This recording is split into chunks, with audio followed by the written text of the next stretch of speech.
Good morning, honorable members.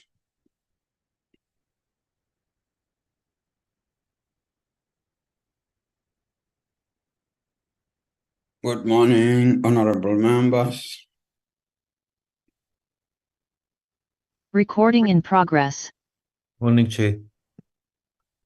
Okay, I just wanted that feedback. The time now is 9 o'clock. The meeting is officially open. I would like to welcome our guests, whether from the local municipality and the provincial government, as well as the national government. And welcome members, and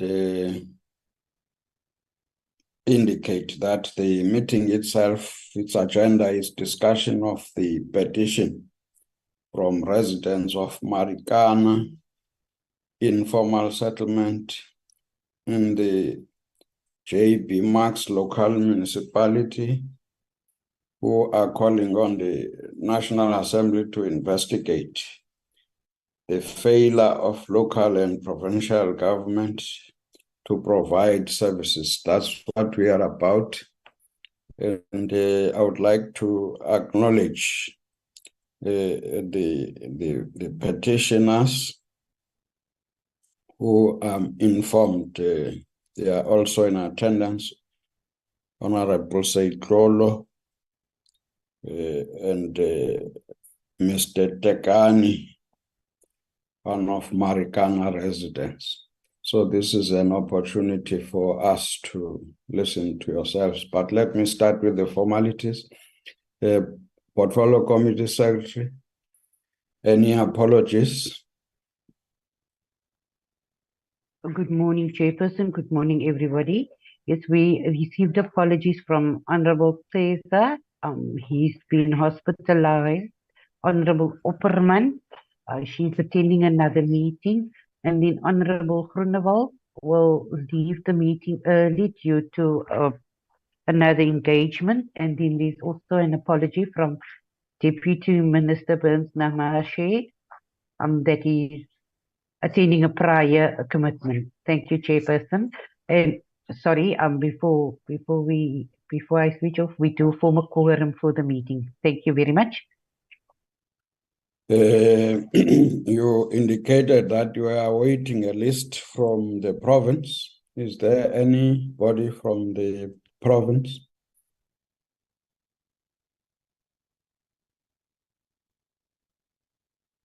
Portfolio Committee Secretary, anybody from the province? Chairperson, yes. I received the name of Mr. Energy Manaka from the province that will be attending the meeting. The other thing is the municipality, they're just struggling to connect, but they will be doing so in the next few minutes. Thank you, Chairperson. I hope it doesn't say we must wait for them.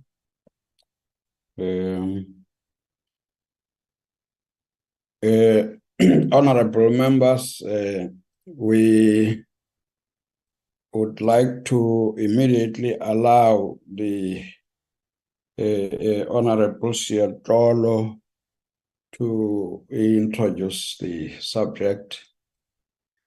If there's nothing, if there's no further issue, can I allow Honorable Seitlholo to introduce the petition? The chairperson of the portfolio committee and all honorable members present. Chairperson, you will forgive me, I am a little bit under the weather this morning.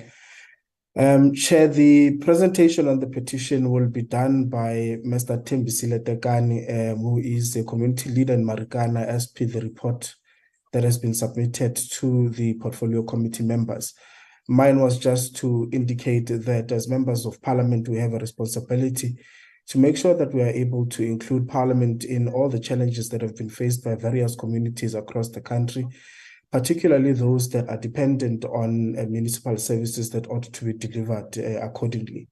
The petition is no different to any other petition that has served in various portfolio committees in the past as representatives of Parliament in order to hear the pleas and cries of residents across the country on the intervention that may be required or needed by Parliament in order to ascertain the extent to which they can assist in delivering recommendations on a way forward in terms of addressing those issues.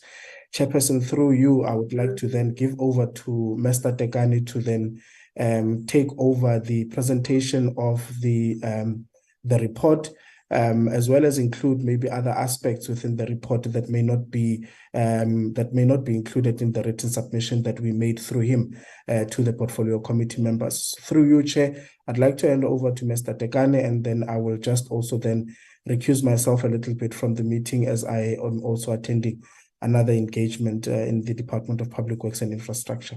Thank you, Chairperson. Thank you, Mr. Tekane. Can you come in?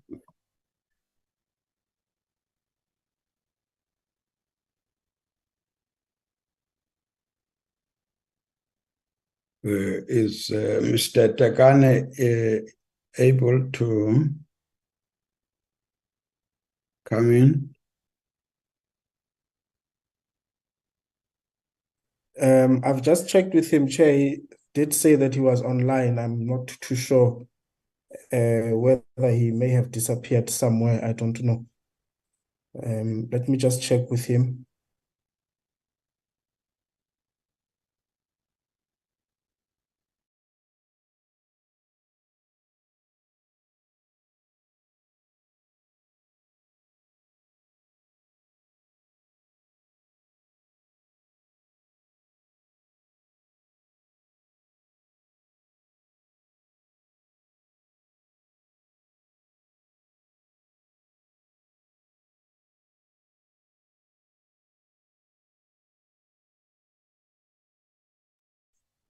Chairperson, perhaps just for purposes of keeping it moving, I'm sure they will excuse me at the Public Works Committee meeting. Perhaps I should go through the report as submitted to the committee. Should Mr. Tekane then join in, he will then provide his own inputs in as far as there is consent, if that is okay with you, Chairperson. Let's proceed. Thank you very much, Chair. Chairperson, the purpose of this particular report is to provide members of the Portfolio Committee on Cooperative Governance and Traditional Affairs background information regarding the plight of the residents of Marikana informal settlement as per the submitted petition. The report will further outline steps that have been taken by the community leaders of Marikana informal settlement in getting the local, provincial, and national government to get involved in resolving the challenges of service delivery, as well as the formalization of the informal settlement. The Marikana informal settlement started back in 2012, the name which was inspired by the tragic events of the Marikana massacre in 2012. Between 2012 and 2013, the then Troko City Council, which we know now as JB Marks Local Municipality, had been experiencing political instability, with one mayor of one political party serving in office for over 3 months, and later another mayor of another political party taking over a short period of time. This particular political instability made it difficult for the community leaders of Marikana to engage with the local authorities on the plight that had been facing the community of Marikana in as far as the provision of basic services is concerned.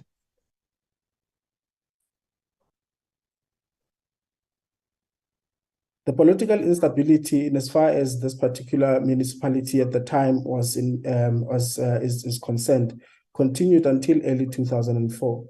During this time, the community of the informal settlement had been met with attempts to be evicted from the informal settlements. However, these attempts were futile.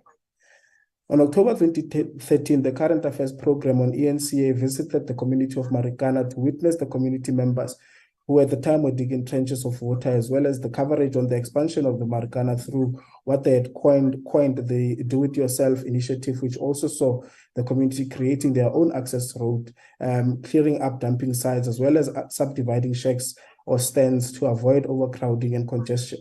I've shared the links of these particular coverages with the honorable members on the report that have been submitted for ease of reference. Upon the particular the program that is being initiative that has been included above, prominent leaders within the ANC, including municipal authorities, had started to visit Marikana.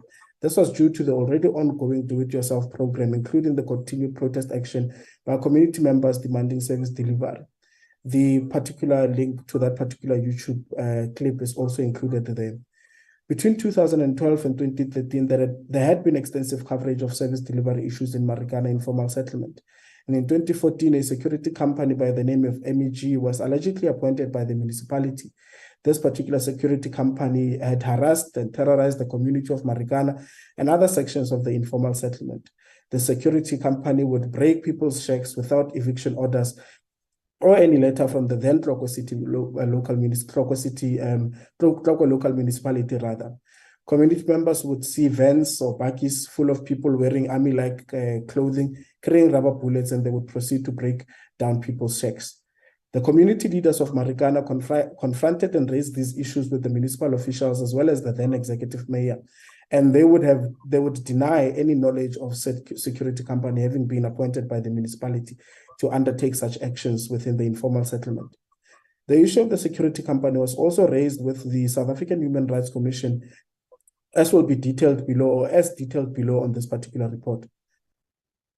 On 20 December 2016, the Commission of Inquiry visited Marikana for inspections, and its officials witnessed the MEG security in operation at the time and proceeded to warn the security company that the actions that they were undertaking at the time were illegal and that they should stop as it amounts to harassment. On the 1st of September 2015, a letter was written to the Minister of COCTA at the time, Mr. Pravin Gordhan. The subsequent to the letter, a meeting by COCTA representatives, Ms. or Mrs. Vaspa Mabitsi, facilitated 3 intervention meetings. This led to the forming of a task team that would deal with all issues relating to Marikana informal settlement. The 3 meetings which took place were on the 10th of February, the 13th of May, and 28th of May 2015, respectively. The task team included officials from the Water and Sanitation Department, COCTA National Department, Human Settlement from National Office, and health inspectors from the Kenneth Kaunda District Municipality. On the 15th of April, the community of Marikana held a service delivery protest and delivered a memorandum which was signed by the then executive mayor, Mr. Khotso Khumalo. Between 2016 and 2017, there was a company named Sanitech that was appointed to provide septic toilets as interim arrangements to the sanitation challenges faced in Marikana. However, these toilets were only serviced for 4 months. So the failure to service them thereafter led to the toilets being infested by worms and unbearable smell all over the area. For years, the community begged the municipality to pay the service provider so that the toilets can be serviced. However, the municipality did not do anything in this regard. The community was later forced to take these particular toilets and put them next to the main road. Even after this, the municipality still continued to fail the community in not coming to collect these particular toilets. Attached therein are the articles that relate to that particular situation. On the 13th of June 2019, Marikana community members embarked on yet another service delivery protest regarding the same issues, and yet again, the then executive mayor, Khotso Khumalo, had received and signed the memorandum from the community. During an Imbizo meeting held on the 4th of April 2019, the mayor and the housing officials promised that the area of Marikana will start to be developed during the months of elections. Chairperson, as I've indicated in the remarks above on the report, that the South African Human Rights Commission had started to come and inspect and obviously continued with their investigation on the service delivery issues that were hampering or hindering on the human rights of the community members of the informal settlement of Marikana. In January 2014, the Commission's Northwest Provincial Office received a complaint from Mr. Tembisile Dagani, who is the complainant, concerning the lack of access to basic municipal services in Marikana informal settlement. The Commission had initiated an investigation into whether human rights were violated. The idea was that the Commission will investigate whether human rights had been violated in as far as the complainant's submission is concerned. In investigating the complaint, the Commission took the necessary and relevant steps. One, it addressed the letter to the Tlokwe local municipality, now JB Marks Local Municipality, after which numerous written correspondences were exchanged thereto. The Commission also conducted several inspections at Marikana and conducted interviews with residents. The inspections were conducted on 5 March 2015 and 20 December 2016, respectively.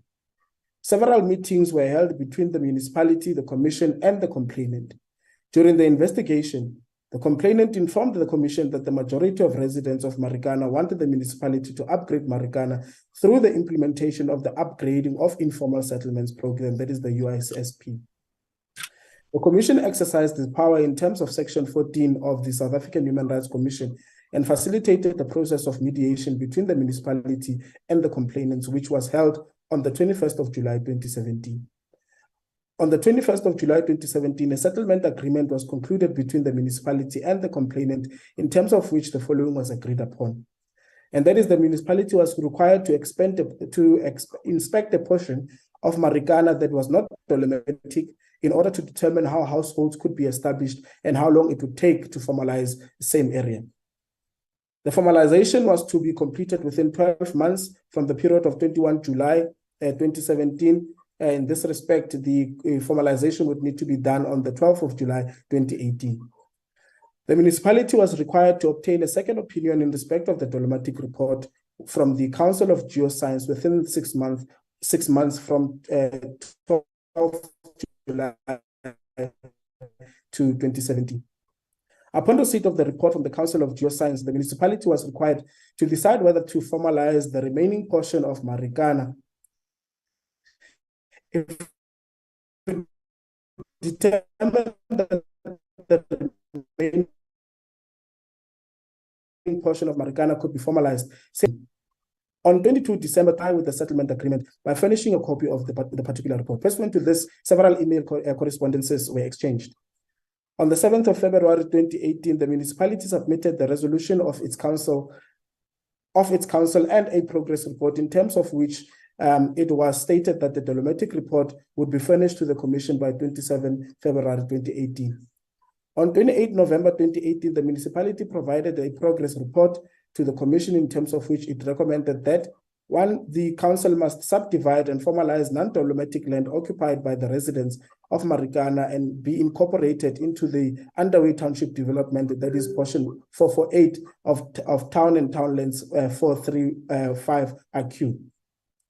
The subdivision and formalization of the non-dolomitic land was to be concluded by 21 July 2018.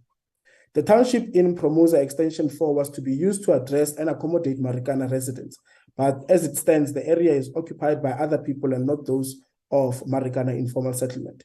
Just to add or emphasize on this particular 8.3, Chairperson, earlier this year, there were members, or last year, as we were building up to the 2021 local government elections, there were people who were moved from informal settlements in and around the JB Marks Local Municipality, who were sent to an unoccupied area or farming area that is called Mooibank.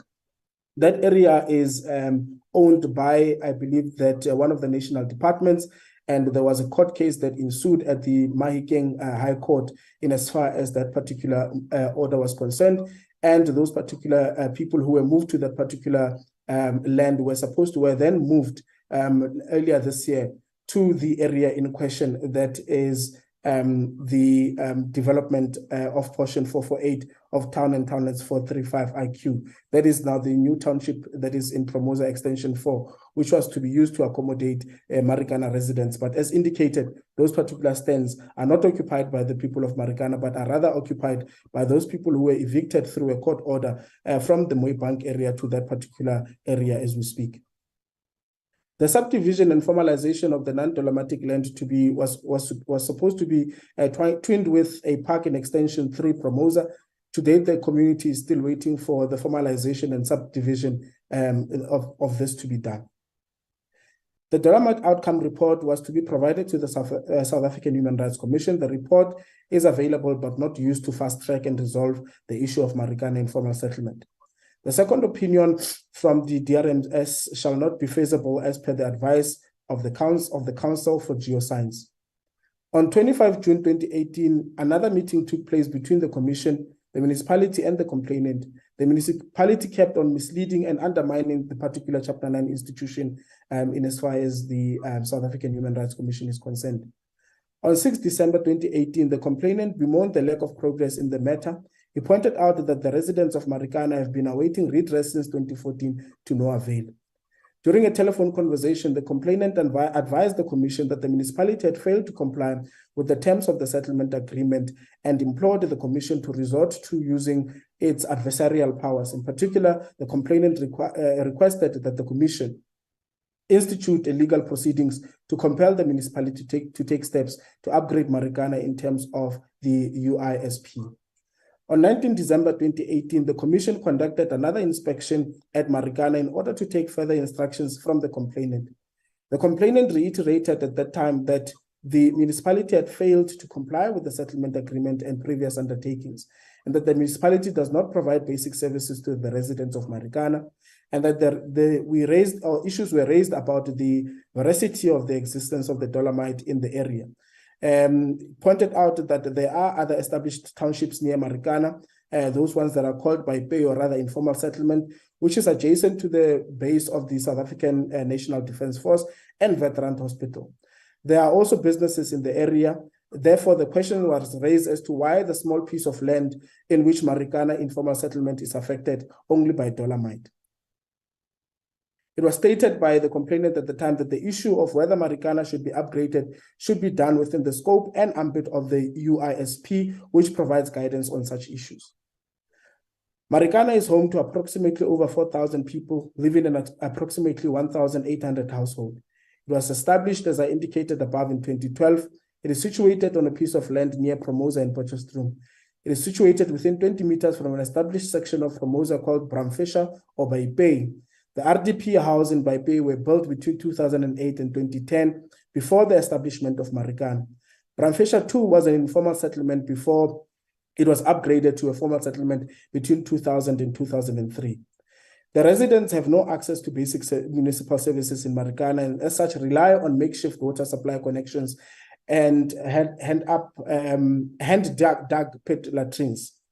They have no access to legal electricity connections, meaning that most of the households are illegally connected because the residents around JB Marks Local Municipality have connected illegally due to the lack of response from the municipality in that respect. A vast majority of the residents live in shacks without proper demarcation of stands. No subdivision has been done. The land on which Marikana is situated was earmarked for housing development in 2001. However, no development has taken place even after Marikana informal settlement was formed. It is evident that several constitutional rights have been abused, hence the involvement of the South African Human Rights Commission as part of its mandate to protect, promote, and monitor. This includes the right to dignity, access to adequate housing, and access to sufficient water. Section 26 of the Constitution states that everyone has the right to have access to adequate housing. Even after the Department of Human Settlement also intervened, the situation remained the same. Section 9 of the Housing Act of 1996 enjoins the municipality to take all reasonable and necessary steps to ensure that the inhabitants in its area of jurisdiction have access to adequate housing on a progressive basis and to ensure the provision of basic municipal services, but not in the case of JB Marks Local Municipality, including the Marikana informal settlement. The National Housing Code, which was adopted in terms of Housing Act of 1994, in terms of Section 4.6 of the Housing Act, the provisions of the National Housing Code are binding on all three spheres of government, including in the National Housing Code in the upgrading of informal settlements program, that is the UIPS. The program that was highly recommended by the residents of Marikana was that there be a provision of the program which provides that the informal settlements, which must be upgraded in partnership with the residents thereof in order to establish sustainable human settlement. The National Housing Code introduces the program as follows. This chapter deals with the process and procedure of the upgrading of informal settlement as it relates to the provision of grants to a municipality to carry out the upgrading of informal settlements within its jurisdiction in a structured manner. The grant funding so provided will assist the municipality in fast-tracking the provision of security of tenure, basic municipal services, social and economic amenities, and the empowerment of residents in informal settlement to take control of housing development directly applicable to them. The program includes, as a last resort, in exceptional circumstances, the possible reallocation or relocation rather, and resettlement of people on a voluntary and cooperative basis as a result of the implementation of the upgrading project. In this regard, the complainant believed that Marikana qualified for immediate incremental upgrading in as far as the particular program is concerned. The program provides that informal settlements must be upgraded. The upgrading of informal settlements must be affected in collaboration with the residents thereof. Thus, the program provides as follows. In order to ensure that the community members assume ownership of their own development and project, the involvement of the community from the onset is key. Hence, the community participation should be undertaken within the context of a structured agreement between the municipality and the community. The Marikana community must be included in every step of the way as an emphasis from the complainant in this regard. Funding for the implementation of the program is allocated to the provincial governments by the Minister of Human Settlements on an annual basis. The Human Rights Commission, in its engagement, highly advised the municipality to consider such an approach, but was ignored and rendered useless. And as far as basic services are concerned, it is apparent from the above that the program makes provision for the installation of both interim services and permanent municipal engineering services. The program states that where interim services are to be provided, it must always be undertaken on the basis that such interim services constitute the first phase of the provision of permanent services. I highlighted above the provision that was made of those septic toilets, Chairperson, that were only serviced for 4 months, but were never serviced thereafter, leading to the situation that I highlighted above. It is evident from the above that the municipality has failed in its constitutional and statutory duties in not making an application to the Northwest Provincial Government for funding to upgrade Marikana. Furthermore, the residents are entitled to certain basic services regardless of whether the municipality makes such an application to the provincial government and regardless of whether the provincial government grants such an application. And as far as the legal obligation to cooperate with the South African Human Rights Commission in Northwest is concerned, both the Constitution and the South African Human Rights Commission Act oblige the municipality as an organ of state to assist and protect the Commission to ensure its independence, impartiality, dignity, and effectiveness. It is believed by the complainant that the JB Marks Local Municipality showed arrogance throughout engaging with the Commission and other stakeholders. The Commission started growing frustrated with the backlash from the community due to non-productive meetings. Section 181 of the Constitution states that other organs of state, through legislative and other measures, must assist and protect these institutions to ensure their independence, impartiality, dignity, and effectiveness of these issues. The Commission is one of the institutions that is envisaged in Section 181 of the Constitution. Due to the continuous failures of the municipality, the Commission is of the view that the municipality has not provided it with the cooperation and assistance envisaged in terms of the South African Constitution, as well as the South African Human Rights Commission Act. The municipality has also failed to comply with the terms of the settlement agreement on 21 July 2017, which was concluded pursuant to Section 14 of the South African Human Rights Commission Act.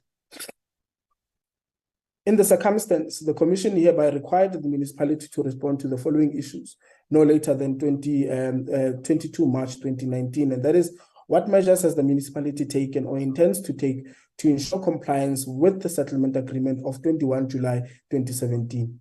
What measures has the municipality taken or intends to take insofar as Marikana is concerned to ensure compliance with the upgrading of Marikana informal settlement? What measures has the municipality taken or intends to take to supply water and sanitation in Marikana in accordance with Section 27 of the Constitution, the Water Services Act, and the National Water Standards Regulation? What measures has the municipality taken or intends to take to ensure the provision of services to Marikana in a sustainable manner in accordance with Section 152B of the Constitution? The Commission, in a series of emails to the municipality, the Commission remains committed to resolving the alleged human rights violation through the collaboration with the department through the principles of cooperative governance as stated in Chapter 3 of the Constitution. However, should the municipality fail to honor the Commission's request in this regard, the Commission shall have little to no other option at all but to resort to a more adversarial process, including but not limited to 1, issuing a notice to subpoena in terms of Section 15 of the South African Human Rights Commission Act, officials of the municipality to appear before it and provide all information required in connection with the Commission's investigation, or instituting civil legal proceedings for appropriate relief, such as litigation, which would entail the following: enforcement of the settlement agreement of 21 July 2017, and the review of the municipality's failure to make an application for funding for the upgrading of Marikana in terms of the program, and ordering the municipality to make such an application.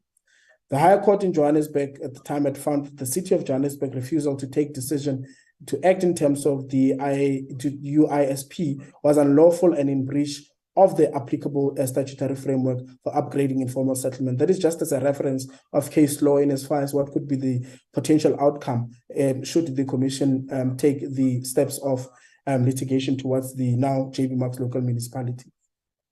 The compelling the municipality to provide the residents of Marikana with basic services pending the upgrading of Marikana. At an absolute minimum, however, it is submitted that every resident of Marikana is entitled to interim services consisting of the following: access to a water standpoint within 200 meters walking distance, excuse me, of his or her own shack, that is now the communal tap chairperson. Access to basic sanitation and access to regular and reliable refuse and removal services. It was trusted that the municipality will be able to cooperate with the Commission in as far as that is concerned, and that it will not be necessary for the Commission to resort to the use of its powers in any of the above-mentioned adversarial processes.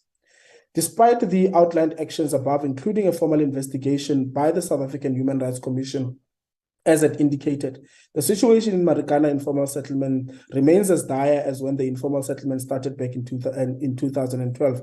That was a typo there, Chairperson. Apologies for that. The local municipality has as such failed in fulfilling its promises, which are well documented as far as the report is concerned and other actions that have been taken prior to this.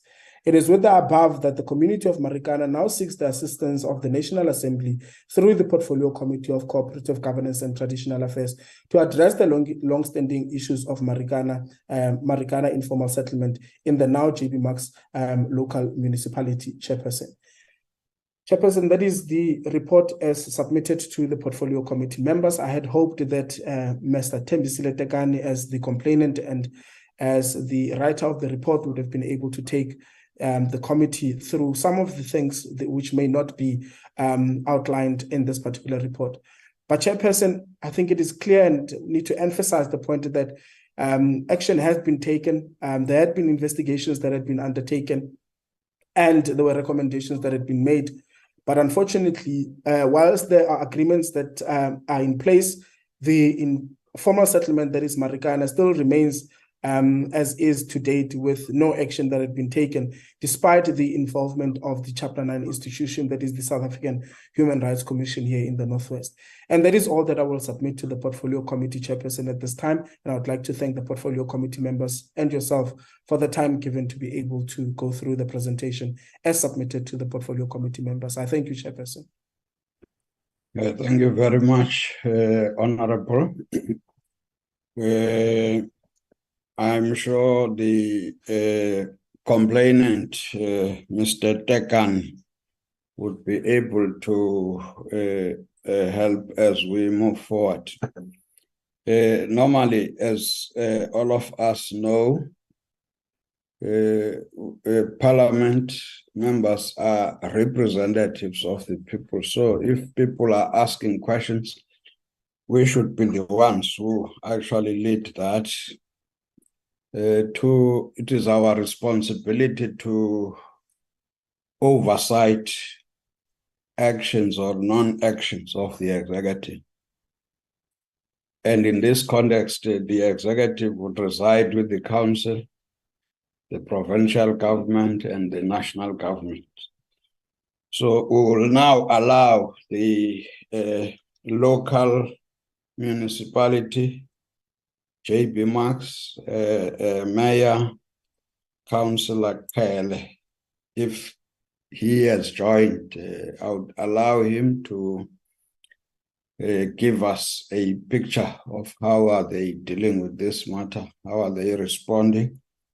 And if not, I'm also informed that the municipal manager was in the platform or is in the platform. Can I hand over to the local municipality that has got executive powers to execute whatever, whether it is in terms of the law or agreements that might have been reached out of whatever sessions that might have taken place. Can I hand over to the municipality?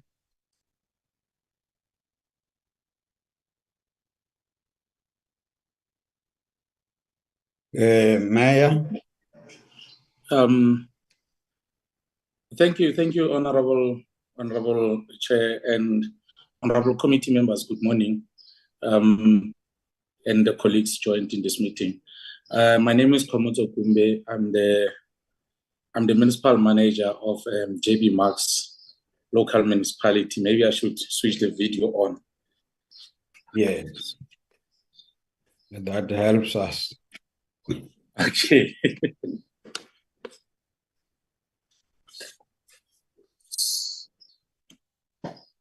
You can, yes, continue. Okay, thanks, Honorable Chair. The Honorable Executive Mayor has been booked off sick since yesterday. I'm not sure when he'll be returning. So we have the Honorable Acting Executive Mayor, Honorable Councillor Muilwa. He was joined in the meeting. I think maybe I should just check up on him quickly, or maybe the committee will allow me to proceed. I shall be guided, Honorable Chair. No, you can proceed. Somebody else must check on the acting mayor. Okay. Thanks a lot, Honorable Chair.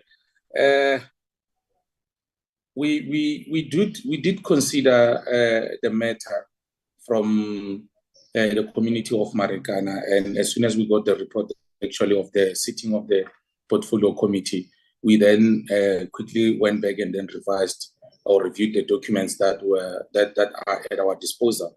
And what we identified, albeit that we are a new administration after the one that actually had the background of the issue. We are successors in title and we take full ownership, Honorable Chair, of this matter. But where we are, Honorable Chair, is that yes, indeed, the previous figure is correct. There was a resolution in 2018 by the Municipal Council that there must be a dolomitic study on the identified area of Marikana. And we should conduct the study in order to identify whether we should be in a position to upgrade the informal settlement and subsequently provide the required services and housing. We did get the outcome of the dolomitic report, and the report, as correctly indicated that some parts of the area was dolomitic and then other parts was not dolomitic. As a result, we were able to, or we should be in a position to develop the non-dolomitic area. Then we went on and then prepared the tender document so that we can procure services of the town planners and people who are technically astute in the engineering sector and department. And the tender was approved through the bid specification committee, and it was advertised and subsequently closed and evaluated. The understanding is that it has been referred to the bid adjudication committee so that the bid adjudication committee will then make a recommendation to the municipal manager for the municipal manager to finalize or to conclude the final appointment of the service provider so that the town planning activities can proceed. Chair, I need to be totally honest with the honorable committee here. One of the issues is that we have not been in a position to provide at least basic services as the municipality had committed initially. basic services as communal pipes or taps, which is within the regulated distance of 200 meters at least from the community members, and the basic sanitation as well as the refuse removal. I think, Chair, this is the matter that on the sidelines or parallel to the conclusion of the tender processes, we should be in a position to showcase and demonstrate to the Honorable Committee that we are actually implementing that. We need to be upfront that as soon as we were aware that there's this outstanding matter, we then urgently requested our colleagues to go to Marikana and ascertain the services that are needed and then the cost implication of such. The report will be presented tomorrow, because it was due to have been presented yesterday. But then again, the leader or the director of technical services was not in a position to present that report yesterday as it was anticipated. So it will be presented tomorrow. As soon as the cost implications are ascertained and then we actually confirm the availability of the funds within the budget, we will then be rolling out at least the basic services to the communities pending the outcome of the town establishment processes that will be ensuing after appointment of the town plan. Honorable Chair, the guidance that we got with regards to application of the upgrading of informal settlement program, or the UISP, was that we first need to conclude the process of township establishment so that we know the layout of the township and the related services that will be needed, so that when we conclude an application, it will be informed by the relevant cost estimate as they'll be relating to the layout of the township establishment. So the understanding and the advice was that we need to finalize the appointment of the town planner, and when we conclude the town planning services, and from there we can now be in a position to inform our application in as far as the township establishment or the proposed township establishment would be, or the layout would be, that will be informing our budgetary portion of our submission. So the understanding is that we need to urgently conclude the town planning, and then from there we'll be able to apply for the upgrading of the informal settlement through the Department of either Human Settlement or Cooperative. So this is, Chair, where we are currently.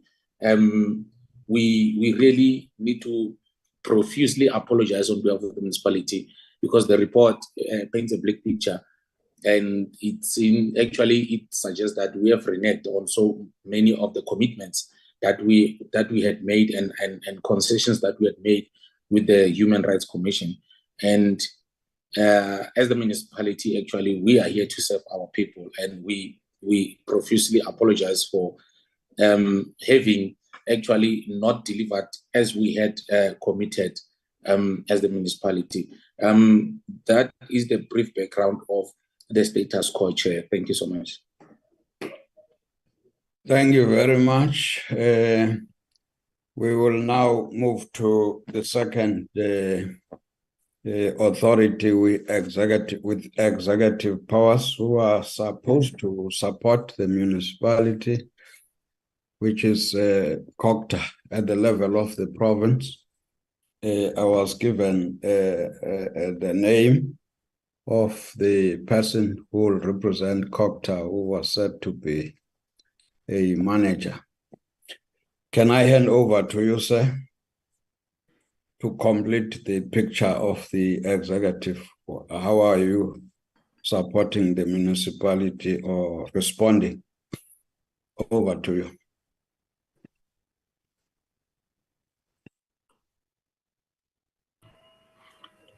Thanks very much, Honorable Chairperson, and good morning to the honorable members and colleagues on the platform. My name is Energy Manaka from Provincial Cooperative. Chair, the brief that has been provided by the MM of the JB Marks, we are in agreement with that process. I think we will have to join them when they will be meeting to get the feedback of the the assessment in terms of determining the basic services that are needed in the area. What we normally do from our side as part of the Section 154 support to the municipalities is that when municipalities experience challenges in terms of be it financial or technical capabilities to render certain services, they bring that to our attention. And what we do, we engage with them, do the assessment, and look into our own resources as to how we can be able to support them. We have supported the JB Marks on various occasions in terms of the sewer reticulations, water supply in the Tsing Venterstorps area, but that was based on them approaching us, indicating that we've got some limitations in this area. Even yesterday, we met talking about the bulk infrastructure supply for the N14 development. The other thing is that when they do submit their business plans in terms of the implementation plan for the MIG, Municipal Infrastructure Grant Funded Projects, we look into the critical areas whereby we advise in certain circumstances that in this area, in terms of your priorities, we think this particular project you can at least shelve for now and deal with these critical ones in line with the complaints that we also do receive. Sometimes when we get complaints directly through our provincial hotline, we also approach them and get their status quo, especially from the Water and Sanitation Service Provision, SAWSA. We engage with them to check within their water services plan as to what is it that they are intending to do. So on this one, Chairperson, in a nutshell, is that we concur with what has been indicated, because last time when we engaged with them was that they were busy undertaking studies so that we can be able to come up with a proper plan as to what is it that needs to be done in terms of the proper township establishment for the area and provision of basic services. So since they say that the presentation will be done tomorrow by their technical officials, we will get the details so that we join them, and then we will input from that particular presentation in terms of the outcomes, so that we can be able to map a way forward together. My apology, Chairperson. Thanks very much, Chairperson. In a nutshell, from the side of the provincial COCTA, we are available to provide the necessary support, Chair. Thank you. Thank you very much. That's the picture, honorable members. I will now allow members to comment on the presentation and the responses.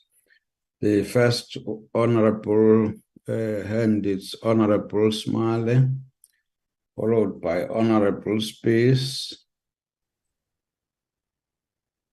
For now, it looks like those are the two hands. Honorable Smale.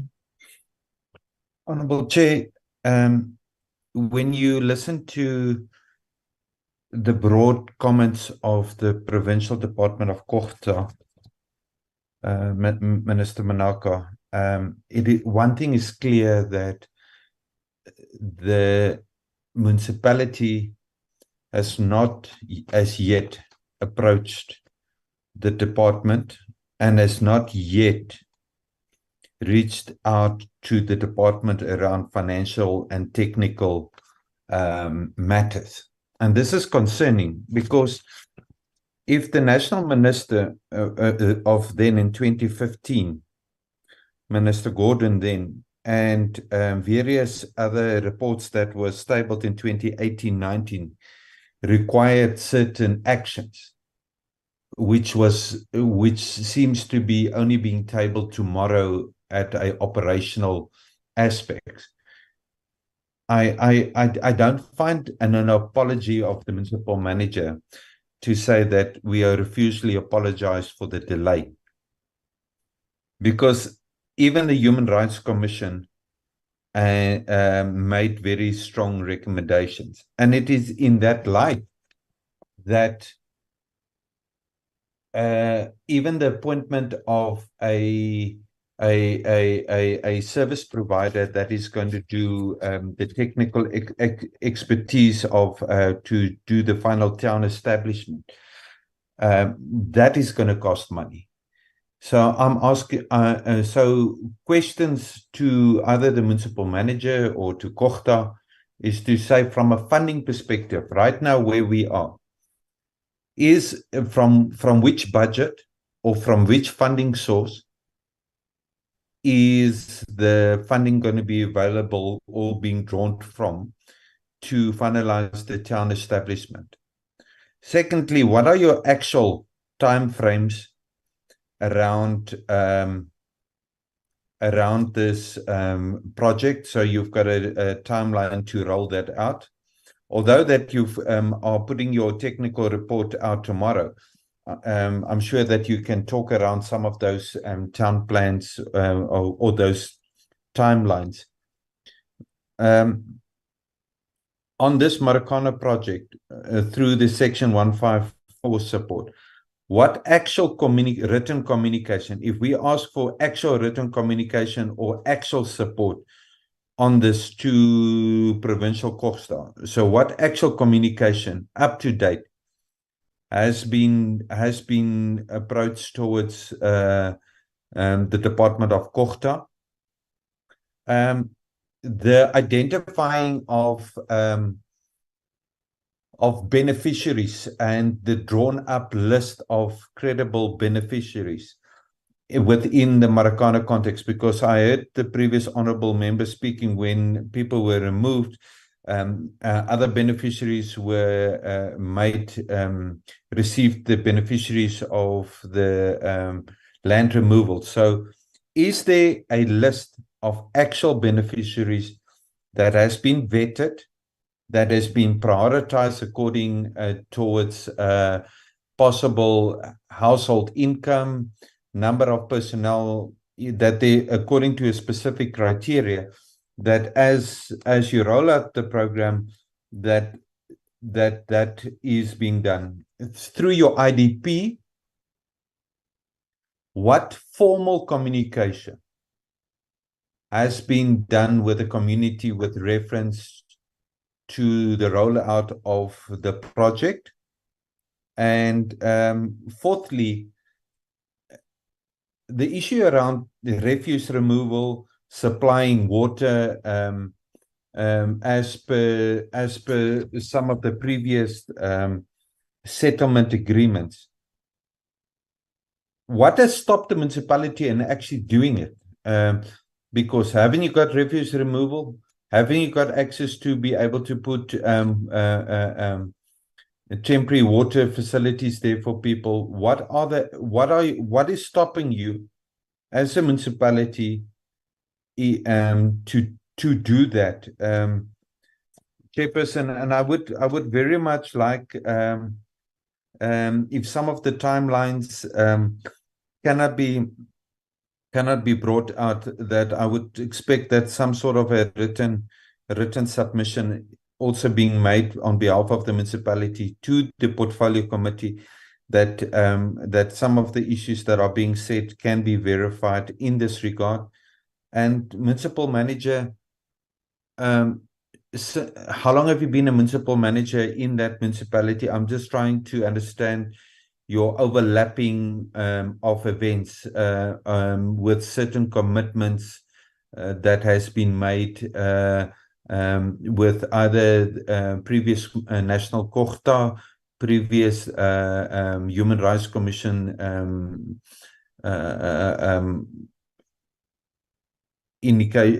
agreements or settlements. I would like just to understand that, because it does speak to some of the operational responsibility within the institution.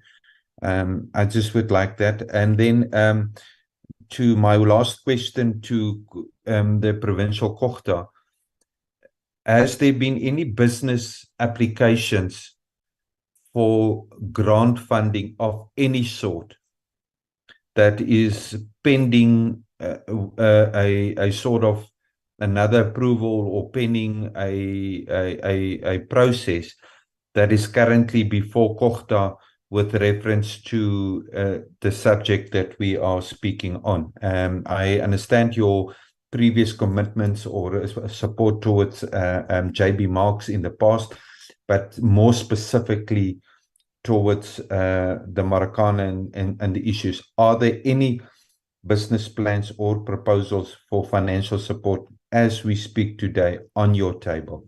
Thank you. Honorable Space. Good morning, Chairperson. Good morning, colleagues, and good morning to our guests, and thank you for the presentation. Chairperson, first of all, my understanding and having a summary of the issues in Marikana informal settlement, it is clear that at least, and it's something that you really find in a lot of communities, is the will from communities to want to work together and want to do something for themselves, purely by having the self-initiative, which I want to commend them on. I'm not sure if we can't hear you well, if there's anything that you can do. Let's switch off my video, Chair. Maybe the streaming might be better. or if she switches off the video. Okay. Can you try that? Thank you, Chair. Can you hear me now? Chairperson, can you hear me now? Slightly better. Yes, try. Okay, Chairperson, maybe I must just switch over to another network. We can hear you now. Oh, you can hear me now.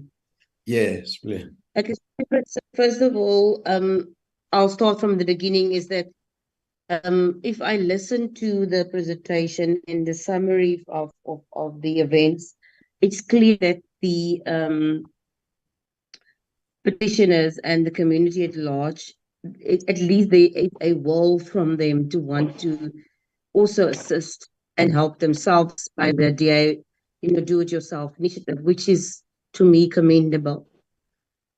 I need to understand from the task team that was established, consisting of water sanitation, Cooperative national health inspectors, that we, in some form, get a urgent written, report on exactly what that task team has done, in order of timelines and things, because you cannot establish a task team, but yet we didn't hear a lot about what that task team has done.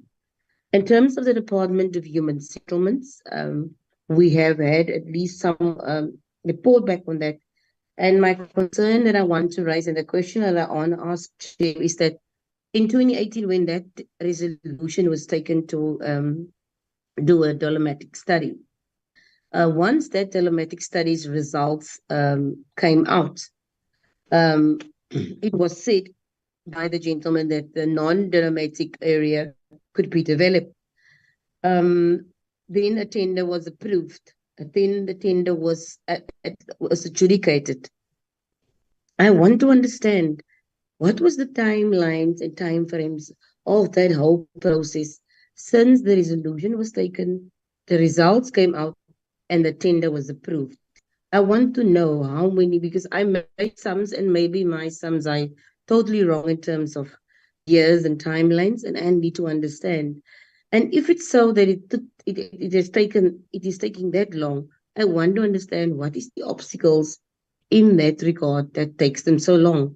Does the municipality have issues in terms of supply chain management processes? Is there enough capacity to deal with the matters? And is it that they maybe need help from other departments or sources to help them in this regard?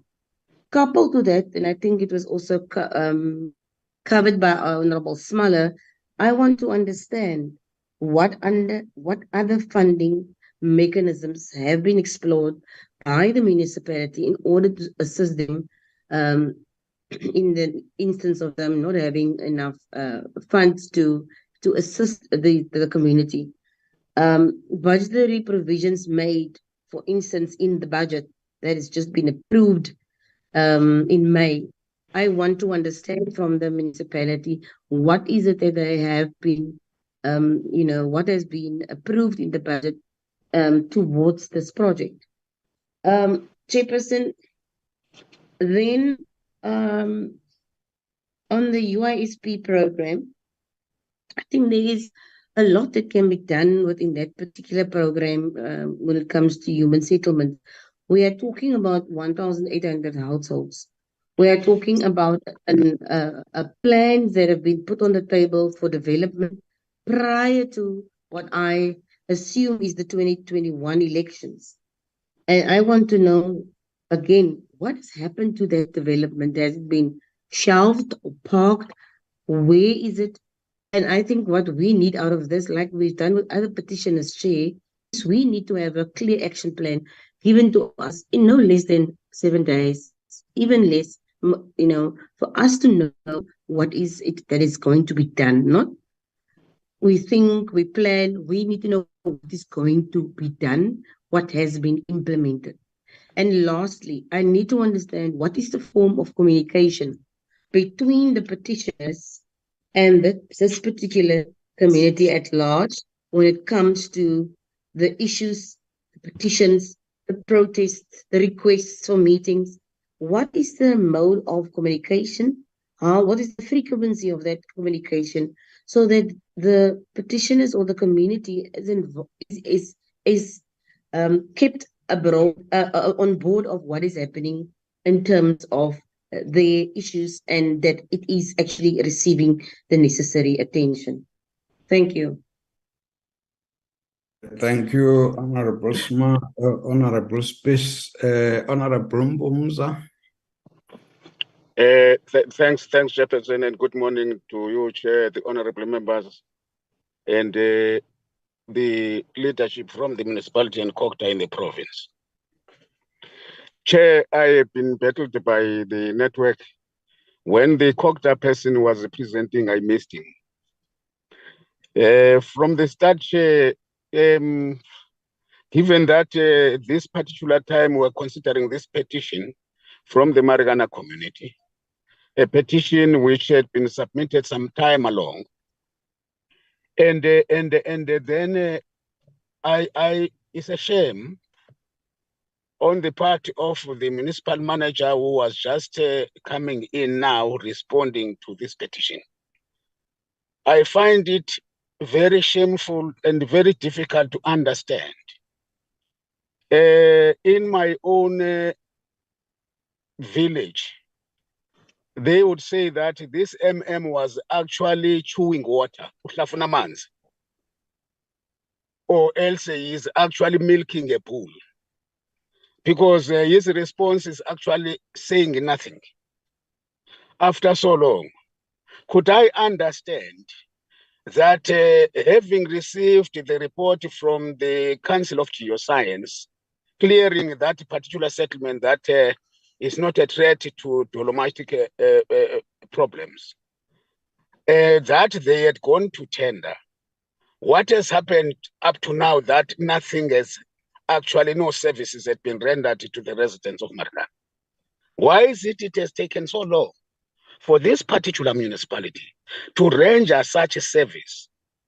Even when the Human Rights Commission has intervened, this particular municipality relating how they have violated the constitutional right of those communities to access basic services and to secure, the constitution is very instructive that people should be actually provided with housing, so to secure their own homes. Why is it that this particular municipality is not giving us a detailed report as to what is it doing in relation to the Marikana community? Secondly, Chair, as I'm saying that from the COCTA side, I missed the gentleman who was reporting and responding on section 154. On section 154, what kind of section 54 that they have supported up to now, given that there's nothing that is obtained? The second, Chair, asking to you now, I'm getting that it is an official from COCTA. Normally, when we would be receiving and attending to a petition a member of the executive from Cooperative, from Northwest Provincial Municipality should have been present. Have you received any apology, Chair? That why the executive from Northwest, they are sending an official? There's nothing wrong with that. Have you received an apology to say that they are so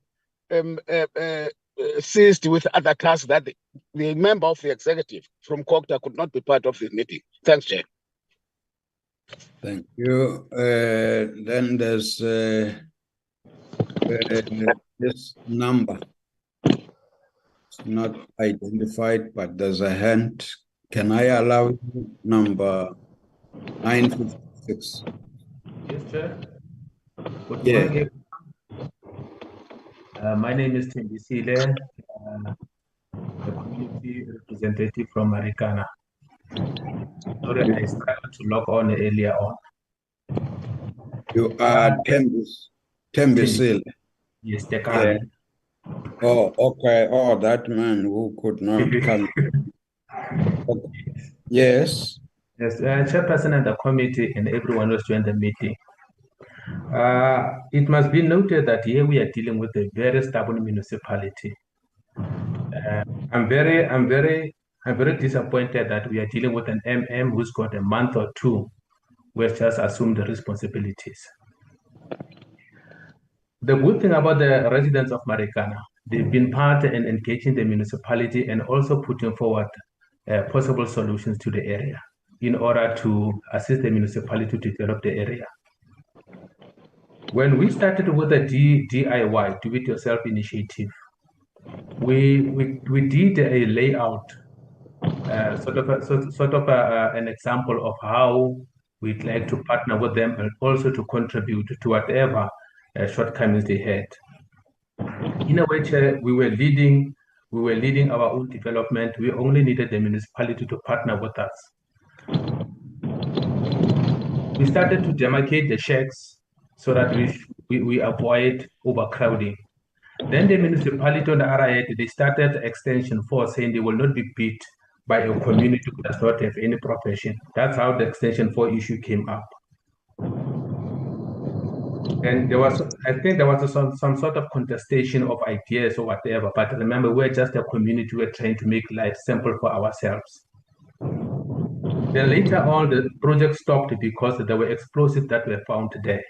As I speak to you, Chair, last week there were 2 boys who were hit by a bomb in the very same area. They found a bomb explosives in the same area where the municipality want to go and take the people of Marikana, which is Extension 5. And it tells us that that area, it cannot be used for human habitation. Now, the current situation with the issue of Mooibank residents that were taken near Marikana, between Marikana and the Tasirand, the same area which the municipality has been saying it has high density of dolomite. Now, the municipality has taken a number of households, there are over 600 households, to the same area they've been saying it has dolomite. Now, that has compromised their position of saying Marikana has dolomite. The municipality taking the people of Mooibank between Marikana and Tasirand has now changed this notion that Marikana cannot be developed. One of the suggestions that we've put to the municipality some years ago when we engaged, we said to them, if they are saying dolomite is as dangerous as they were saying to us, remember, we are just laymen, we are people who got no knowledge, we are just community members who are crying out for basic services. We then suggested to the municipality around 2015, 2016 to say, if that is an issue of dolomite, how about the municipality explore other avenues to solve the issue? Because clearly around Tlokwe, dolomite is a problem. That is why it's an excuse, actually. They are using it as an excuse, but that is why we don't see any development in this municipality. We then suggested to the municipality that they use Marikana as a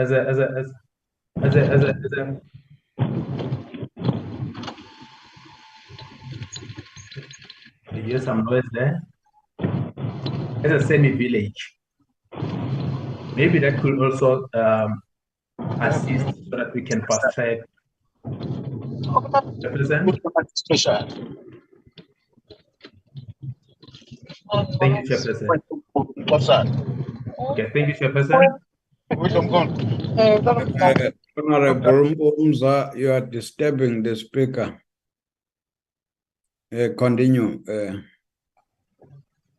Yes, we then suggested to the municipality to explore other avenues of solving the issue. Hence, we suggested that they use Marikana to establish a semi-village where houses are not close together, because we also got in touch with a company that was appointed by the municipality, which is MESA. Here is known as Aegis. They deal with dolomite issues, geotech. They are the ones that were appointed to do dolomite study in Marikana. The company actually supported our suggestion to say the municipality, if they want to fast track development where we are staying, even to extend that kind of approach to other areas, they must sort of open the stands so that dolomite cannot be that much of an effect to the local communities. Thank you, Chair. Thank you. Honorable members, if one can scan from what you have said, whilst I will allow the municipal manager and Mr. Energy Manaka, if there are any issues they would want to respond to. But I think one basic question that was asked, Mr. Tekani has tried to respond on when the municipal manager came into that municipality. But can I allow you, municipal manager, if there are any issues you'd want to respond to?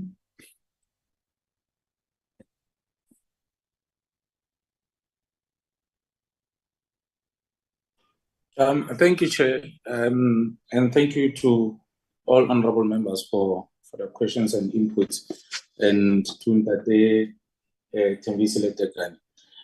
for the submissions. Chair, I think honesty is everything here when we want to deal with issues of service delivery and changing the lives of our people. So I won't be beating around the bush and try to be fancy. The honest truth here is that the municipality took forever, not even long, to address the issues of Marikana. They date as far back as 2017. And now we should be recording serious progress on that. So I really won't be, as I said, playing with words and then beating about the bush. We have failed on this one. And according to me, we should start over and then make sure that we follow the plan and the implementation plan as has been recommended by, amongst others, Honorable Space, that we must have a detailed plan going forward, and other honorable members who've been making submissions here. Chair, just to answer to, I'm sorry, I didn't pick up the surname of the honorable member who made the first submission. But one of the questions was that is the Marikana development part of the IDP? Yes, it is part of the IDP, but only at the planning phase. So it has been budgeted only for planning. That is for the development of the should I say, the town planning. So I think going forward, as I've said, that when we have the town planning report and all the detailed technical reports, we'll then be moving to the next stage of requesting or applying for funding. And then if approved, and then we will be having now tangible funds in our budget to now saying we are going to be implementing going forward. But on where we are, it's been budgeted only as far as town planning is concerned. The next question was, for how long have I been the municipal manager of the municipality? I've been the municipal manager of the municipality for, I would say, 2 weeks, if not 3 weeks now, from the 1st of September 2023. So I was appointed actually this month. I resumed my duties only this month, but that is not an excuse for me to say I won't be responding and making, or even taking the fall for the municipality and making commitments going forward at the success and title. On the relationship and application of funding from the Provincial Department of Cooperative Governments and Traditional Affairs in our province, actually, that department has human settlement within it under the same member of the Executive Council. So we have been having numerous engagements. As Mr. Manaka even said, we had even a discussion last night. We had a meeting from 7 o'clock until around 9:30, where we were discussing, amongst others, the extension 10 and 14 development of bulk services. We were discussing extension 9 and extension 3 of Ventersdorp bulk services again. And the 2 flag housing project was the part of the discussion, amongst others. And so we do have that relationship where we are discussing issues of development in and around the JB Marks jurisdiction. But as I've indicated that as soon as the town planning report has been developed and finalized, we will be actively now applying for funding from the department, both national and provincial departments of human settlement and Cooperative. Honorable Space, we do take the directive that we need to develop a detailed project implementation plan with the timelines detailing what needs to be done by who and when, and we will be developing that together with our stakeholders, being human settlement and Cooperative, and then sharing same with the technical committee and with the parliament. The budget approval, like I said, it's only at the planning phase. 800,000 was approved for the development of the township development or township establishment. So that is the budget that has been set aside for the 23-24 in respect of formalizing the Marikana establishment. And Honorable Mpumza, I take the comments. The honest truth, as I said, that this project or this process come back a long way. I do take that point, and my submission actually is on the basis of what I have before me. I will make sure that we implement all the remedial measures and the advices to make sure that this project and process now kickstarts and takes off the ground. And next time we appear before this committee, I promise that I won't be chewing water. I will be providing the committee with detailed process and progress on the project. But we do admit and accept that where we are, we have nothing actually to give to this honorable committee. But that won't be repeated next time we appear before this honorable committee. That's the honest truth. And lastly, Honorable Chair, this is a process and a project according to the UISP.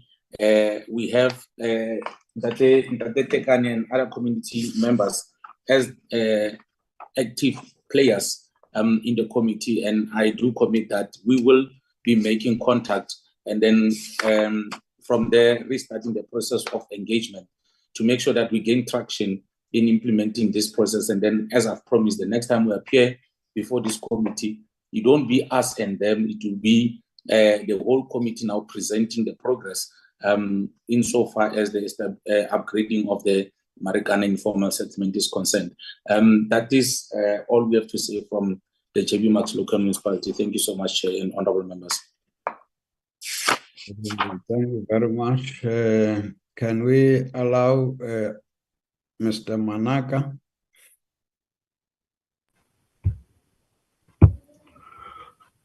Yeah, thanks very much, Chairperson. Chair, from the questions which were raised by the honorable members, the first one was in relation to the funding sources. Just to indicate, Chair, that the municipality, as they have indicated, that they've got some funds put aside, but over and above that, the other potential funding sources that could also be utilized for services like this is the Human Settlement Development Grant from the Human Settlement that has got a portion for feasibility studies, planning and design. and they've also spoken to the one of the upgrading of informal settlement program. And the other thing that we do from the side of the department as part of providing support to the municipalities is that once the feasibility studies have been undertaken and we've got detailed technical reports, we look into the services and the cost implications and look into the various conditions, the conditions as applicable to various grants, like the regional bulk infrastructure grant, the water services infrastructure grant, the municipal infrastructure grant.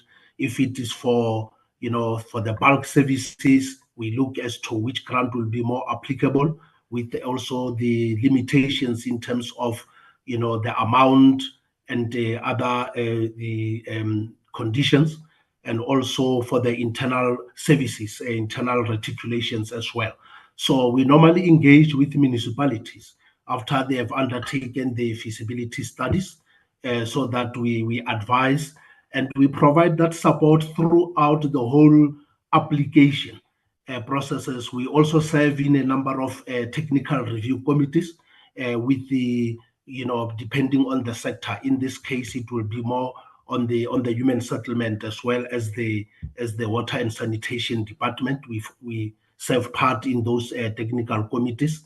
And the other aspect from our side, when it happens that something is urgent and it does not meet any of the other conditions from other grants, we also do come in from the province through our equitable share, where we've got so-called earmarked funding. Normally they call it provincial infrastructure grant, but unfortunately it's not gazetted like the other ones in terms of DORA. So we normally make applications to our own treasury through earmarked funding as a special attention for provision of basic services where there is also a need. So I think from the tomorrow's report that will be provided by the municipalities, it will provide guidance as to, but there are various forms. Also, just to indicate that even now, recently, there've been engagement with the Development Bank of South Africa. There've been engagement with the Infrastructure South Africa as well. Depending on what services we need to do, we have made forged a very good relationship. Chairperson, the second question was in relation to the outstanding business plans that we might be having as the province. Just to indicate, Chair, that I won't say in particular, especially for the area under focus. What I do know is that the process for planning for the 24-25 financial year, in terms, because the business plans which are submitted directly to us as the province from the municipalities are in relation to projects which are funded through municipal infrastructure grant. We are the ones who undertake the appraisals, check, the projects, the viability, and so on. So on that one, the process has just commenced, and I'm not sure from the other grants. We will check with our counterparts tomorrow if whether there are other applications done from the other funding sources. The other question, Chairperson, was in relation to the kind of support in terms of Section 154. What have we done? Maybe just to indicate that as the province, we've got through the Municipal Infrastructure Support Agency, we've got professional engineers, the town planners, the quantity surveyors who are deployed throughout the district. So Dr. KK is also the same. We do have civil engineers located within the district providing support to the locals within the district of Dr. KK. The same applies to the other 4 districts as well. So basically the support that we provide in that regard is in relation to the preparation of the planning and design, the application processes, support throughout, and even during the implementation of the projects. We give that necessary support to the municipalities.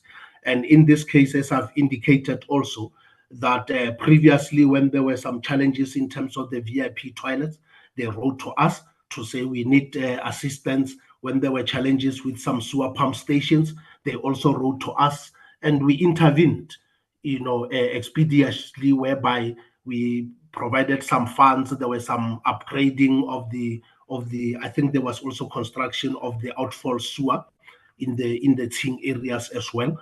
And always when there are specific challenges in terms of the repairs and maintenance.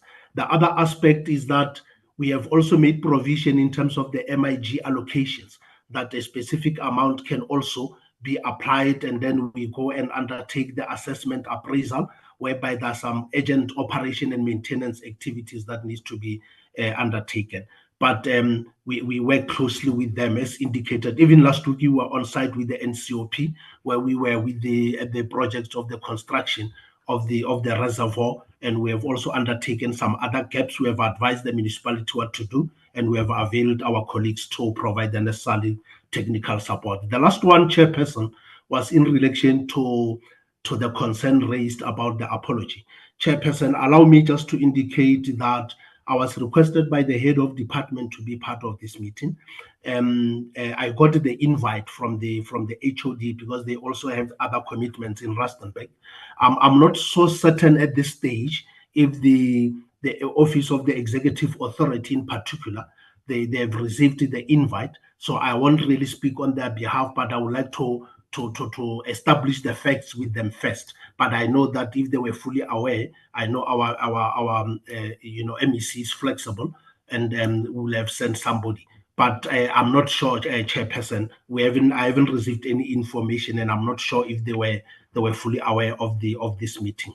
Thanks, Chairperson. But I will establish with the Office of the Executive Authority. Thank you, Chair. Thank you, honorable members. If I don't see any hands, it implies there are no follow-ups. Okay, I see Honorable Smale. Chairperson, when I listen to the responses, especially towards the assistance and towards the reservoir, I do not know if the reservoir that they are talking to is a direct water resource to the Marikana community. It could be in the JB Marks Municipality, but not directly so. So what I would request, Chairperson, is the actual interventions by Kochsta that are being implemented to be put on a sort of a report scale to you that you can share with us, the actual things, because the funding for me, so when the municipality needs to appoint a service provider or a consultant that is going to deal with the town planning issues, or with reference to SPLUMA or technical support that they request, that means that there's a specific circular that was written to the municipality to ask for the following support in Marikana. So can we then ask the municipal manager to put up a time frame document for us, the actual support from their side towards Kochsta, requesting the following support, one at this in a timeline form? Because what I would want to establish is the proactiveness of a municipality in a quest of a dire community that has been crying for assistance. And my concern here is that the Minister of Corporate Governance, Minister Pravin Gordhan, was in that municipality in 2015. And 2017, certain promises were made, certain agreements were reached.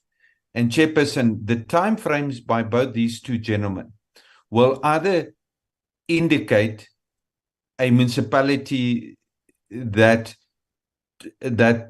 took accountability for their actions, but it will also allow us to make very strong recommendations either to the department or to the director of public administration with reference to whatever comes out here. Because I think our committee needs to take a strong stance when when strong commitments are being made on a national level. And if strong commitments are being made towards a national level and a lower level does not commit to that, and commitment is not always I can do it on the line, but it's in project, it's in planning, it's in finance. And that's hence my question is, what are the actual funding that were committed? And to talk about JB Marks, I understand it, but I wanted us to focus on Marikana assistance, that ward and that specific communication. And hence I'm asking for such a report to be given. And I think the gentleman should be given a week to prepare such a report, gets back to your committee, chairperson, we can look at those things. And if we want to bring them in again, we can bring them in again and we can talk about it. But I think that's my seriousness in this regard. Thank you, chairperson. Thank you, Honorable Spies. Chairperson, thank you. I don't have to reiterate what Honorable Small has said. I've said it in my questions. I've asked it. I want to appreciate the open and honesty of the municipal manager and the commitment he made in terms of that action plan that needs to be provided to this committee. And that is what I would like to conclude at. No further questions. I've made clear notes of the responses that have been made, which one can then compare to what will be sent to us, Chair. And I want you to be clear in the recommendation around the timeframes when we want that report to be coming back to us as a committee again. But I want to take the opportunity to thank the petitioners in particular for taking a bold stance. And thank you very much once again. Okay. Thank you very much, honorable members. In fact, that actually almost concludes what we were about. I think the one strong message that should be sent to both the council as well as the province is that a letter called petition is usually a very serious request to the highest authority. In this case, it was the Speaker of the National Assembly who referred it to us. I'm sure immediately that message was given to the municipality as well as the other executives. When I say other, it would be province and national. This should have demanded serious response to the contents of the petition. One could not notice that there was any effort to meet to prepare for this meeting. I know it was postponed last week, so it actually gave you opportunity to sit down, respond to all the issues that have been raised in the petition, and possibly indicate at the end what you were saying. So one would still suggest that there needs to be a meeting that sit down to talk about the petition of Marikana by all the executives. When I say all, it would be council, whether represented by whoever, as well as the provincial government and the national COCTA, because both provincial and national COCTA are supposed to provide support to municipalities. So one would still expect that kind of a response to the petition. And the questions that were asked were based on the petition. So somehow, whether there was a task team by the former minister, Pravin, what were the time frames, what was the outcome, you could only respond to that if you sat down, looked at the petition, and responded to it properly. So in other words, we don't want to assume here that this matter has not been taken seriously, even when you appear before us. So one would suggest let there be that. The apology of the MEC, that applies as well to the, that's why I was insisting the mayor should be the one who should, because the council has got both legislative and executive powers. And the people who can speak with authority on those are people who are elected, because we are trying to respond to questions of those who elected us. So hence, even that explanation about the mayor and apology needs to be clarified, lest we take this thing is not taken seriously. We need to understand that. And in terms of what is suggested must be done, by implication, we also need some record here of how do you respond to that petition. Then what is the way forward from this meeting? The way forward from this meeting, it talks about action plan. Honorable Spies suggested 7 days. I could not see you objecting, but I would conclude and say within 14 days, we would want that, because we want something serious that would be put before us with clear time frames and actions that would be taken, so that we are able to give feedback to the people of Marikana who petitioned us. And the last one is that we are not taking over from the municipality. We are not taking over from the provincial government. So they must find a way to interact with the communities of Marikana.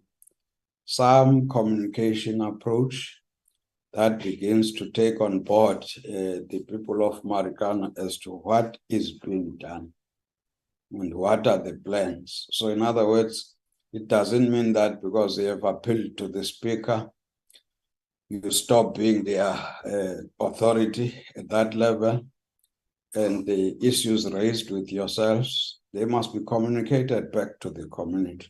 So some communication plan as well will help us. In that way, honorable members and the council as well as the provincial government, I would like to say, let's expect feedback from this, from the municipality in particular, supported by the province within 14 days. Otherwise, we have come to the end of the session. I think it also helps us to get a sense as to how people are relating to government and how government is relating to them. Otherwise, thank you very much. The session is adjourned. Thank you, Honorable Members. Chair.